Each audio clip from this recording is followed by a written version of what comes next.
Yeah, it's finished here at Richmond Park. St Patrick's Athletic 2, Waterford 1. The Saints back level on points with Shamrock Rovers at the top of the table, even though Shamrock Rovers do have 2 games in hand. Maddie Smith put St Patrick's ahead before Name. Melvin Lambert doubled the lead. A goal back in the second half via a penalty for Junior made it 2-1 to Waterford. But a big win. Brian Kerr and Johnny McDonnell are at Whitney pitch, so we'll check the goals in a second, Brian. But St Pat's had to hold on in the second half. The injury to Lee Desmond as well, which was a big delay. He's gone off for treatment, but a big 3 points for the Saints. Very important. It didn't matter how you got a bit of a scrap in the end. Once Waterford got the goal, they were very direct. They played her over the top. I thought Pat's dealt with it quite well. Could have done with another goal to make it more comfortable. And the Lee's injury worrying, but just vital that we got the points. And good second goal by Lambert. I was glad for him because he won a lot of good headers in the second half against the win. It wasn't easy for him.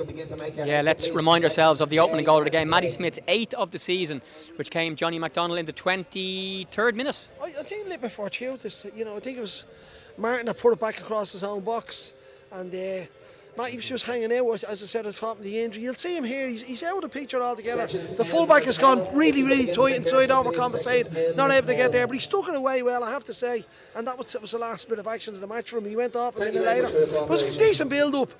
And as I said, they're very, very tight, but Martin just presumed that, the fullback was there, and he knocked it into the path of Matty Smith, but he was there and he buried it. Yeah, big blow for St Pat's, Brian, for Maddie Smith to go off. But in the second half, they pushed on, and Ian Birmingham's cross finds Name Melvin Lambert to make it 2-0. Yeah, there was some very good build-up play down the left-hand side. I thought, there was patience here. This is a lot of part of it. Birmingham was coming in onto it to walk back out to him again. And when he hangs her up there, Brian Murphy's not easy to beat in the 6-yard box. But you see when Ian gets there. Is it in Birmingham actually? I think it was, yeah. I think it was Ian. He hangs her up and he guides her into the net, and it was good reward for his efforts. I thought he did okay tonight. That's 2 goals in 2 games. In all the Pats play and keeping possession, they were most dangerous when they got into areas behind the Waterford defence. Down the right hand side, Bournes got in a few times, and Birmingham getting up in behind, great support play, because that was an early ball in behind, and Birmingham was right up after the play to support, and good movement in the box by Lambert and a decent finish. And Brian, the best skill of the game came in the lead up to Waterford's goal. Junior's flick and touch to win himself the penalty was we mentioned him at half time. He's a very skillful player, light in body, didn't work too hard to stop an Alfie Lewis getting on the ball, but this bit of skill here, goes by Jamie Lennon drifting into the box. Was there much contact? Very hard to see. Lee Desmond didn't think there was much contact. I certainly didn't take much for him to go down to hit the ground through the match, but he showed a lot of skill, and he's obviously a very good player. Took the penalty. Looked like feet might get there, didn't quite, just squeeze inside the post. Yeah, the pace, Johnny, of that attack from Junior didn't do much in the game, particularly in the first half, but the flick and the pace he's running at, once the defender hangs out a leg, the attacker is going to go over and give the referee a decision. Yeah, and he stuck it away well, he stuck it in the bottom corner confident enough, but look, we spoke about, as Brian said, he's a great ability to slow a fella down and then pace to get away from you, and he robbed the Pats players a few times, and he had a chance before that where he hit the outside of the post where he got away from Barrett, and look, he's a fella that you'd have in your team that you'd ask the other fellas to be doing lots of work and win the ball and give it to him, but they might give him a bit of a loose role playing in the team. And just on the victory overall, Brian, and the importance of it, if we look at the fixtures across the rest of the weekend, with 1 game tomorrow and then 3 on Sunday involving all the European teams.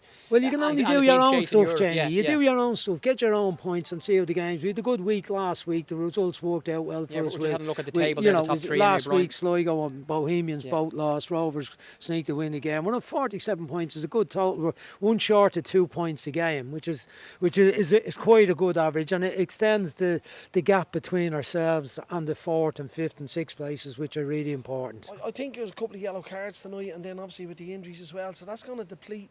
A lot of young players ended up on the pitch tonight, so I don't know how we're going to be in regards to support young Sam Curtis coming on, young player coming on as well, so he doesn't have the abundance of players to come into the team that the likes of. But the bench looks a little bit stronger at the moment, John, but missing John Mountney and Robbie Benson, big players out. Alfie probably went off a bit early in the match. I don't know whether the manager made that decision in terms of protecting them for the future games, but it wasn't as good. Jamie made a couple of mistakes early when he came on in the game. Eventually he got into the rhythm of it and did that. But look, it's points on the board, and it puts her up to the other teams to try and stay. It was always going to be a difficult match. We said it beforehand, like they're on the bounce, 5 wins on the bounce. Difficult to beat. They change the game up. They can go into junior. They can get it down and play a little bit, but they can go very, very direct. These big lads to come on and win the area battle. And no better man than Murphy to drop it in on top of your head from 60 or 70 yards away.